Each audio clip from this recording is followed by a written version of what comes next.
नमस्कार दोस्तों, धार्मिक प्रेरक प्रसंग और कहानियां मानव जीवन के लिए बहुत ही जरूरी है। हमें समय समय से हमारे उदास और लाचार मन को हालातों से लड़ने का हौसला देते हैं। धार्मिक प्रेरक कहानियां हमें नेकी और सत्य के रास्ते पर चले के लिए प्रेरित करते हैं। इस वीडियो में हमने बड़े प्रयास करके आपके लिए कुछ भगवान पर विश्वास की सत्य कहानी, जिससे आपको कठिन से भी कठिन परिस्थिति में भी लगेगा कि भगवान की कृपा से सब अच्छा ही होगा। भक्त भगवान की प्रेरणादायक कहानी और महाभारत के प्रेरक प्रसंग शामिल किए हैं। उम्मीद है कि आपको पसंद आएंगे।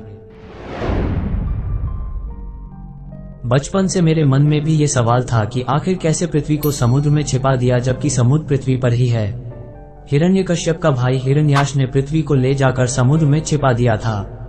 फलस्वरूप भगवान विष्णु ने बाराह का रूप धारण करके हिरण्याक्ष का वध किया और पृथ्वी को पुनः उसके कक्ष में स्थापित कर दिया। इस बात को आज के युग में एक दंत कथा के रूप में लिया जाता था। लोगों का ऐसा मानना था कि ये सरासर गलत और मनगढ़ंत कहानी है, लेकिन नासा के एक खोज के अनुसार खगोल विज्ञान की 2 टीमों ने ब्रह्मांड में अब तक खोजे गए पानी के सबसे बड़े और सबसे दूर के जलाशय की खोज की है। उस जलाशय का पानी हमारी पृथ्वी के समुद्र के 140 खरब गुना पानी के बराबर है, जो 12 बिलियन से अधिक प्रकाश वर्ष दूर है। जाहिर सी बात है कि उस राक्षस ने पृथ्वी को इसी जलाशय में छुपाया होगा। इसे आप भवसागर भी कह सकते हैं, क्योंकि हिंदू शास्त्र में भवसागर का वर्णन किया गया है। जब मैंने ये खबर पढ़ा तो मेरा भी भ्रम दूर हो गया। और अंत में मैं सिर्फ इतना ही कहना चाहूंगा कि जो इस ब्रह्मांड का रचयिता है, जिसके मर्जी से ब्रह्मांड चलता है, उसकी शक्तियों की था लगाना एक तुच्छ मानव के वश की बात नहीं है। मानव तो अपनी आंखों से उनके विराट स्वरूप को भी नहीं देख सकता। कुछ बेवकूफ जिन्हें ये लगता है कि हमारा देश और यहाँ की सभ्यता गंवार है, जिन्हें लगता है कि नासा ने कह दिया तो सही ही होगा, जिन्हें ये लगता है कि भारत की सभ्यता, भारत का धर्म और ज्ञान विज्ञान सबसे पीछे है, उनके लिए मैं बता दूं कि सभ्यता, ज्ञान, विज्ञान, धर्म, सम्मान भारत से ही शुरू हुआ है। अगर आपको इस पर भी सवाल करना है तो आप इतिहास खंगाल कर देखिए। जिन सभ्यताओं की मानकर आप अपने ही धर्म पर सवाल कर रहे हैं, उनके देश में जाकर देखिए। उनके भगवान तथा धर्म पर कोई सवाल नहीं करता, बल्कि उन्होंने अपने धर्म का इतना प्रचार किया है कि मात्र 2000 साल में ही आज संसार में सबसे ज्यादा ईसाई हैं।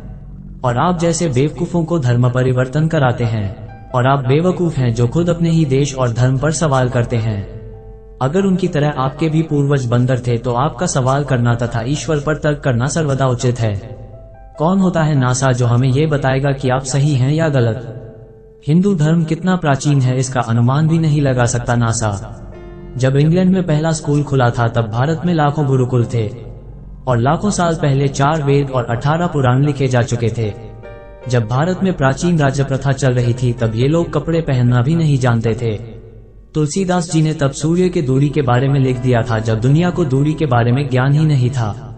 खगोल शास्त्र के सबसे बड़े वैज्ञानिक आर्यभट्ट जो भारत के थे, उन्होंने दुनिया को इस बात से अवगत कराया कि ब्रह्मांड क्या है, पृथ्वी का आकार और व्यास कितना है।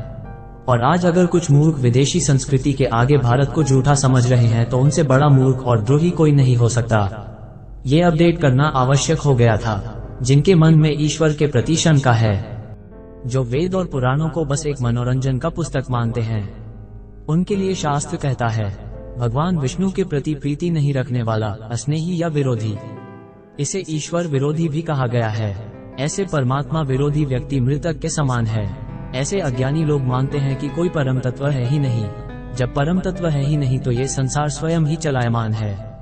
हम ही हमारे भाग्य के निर्माता है। हम ही संचार चला रहे हैं। हम जो करते हैं वही होता है।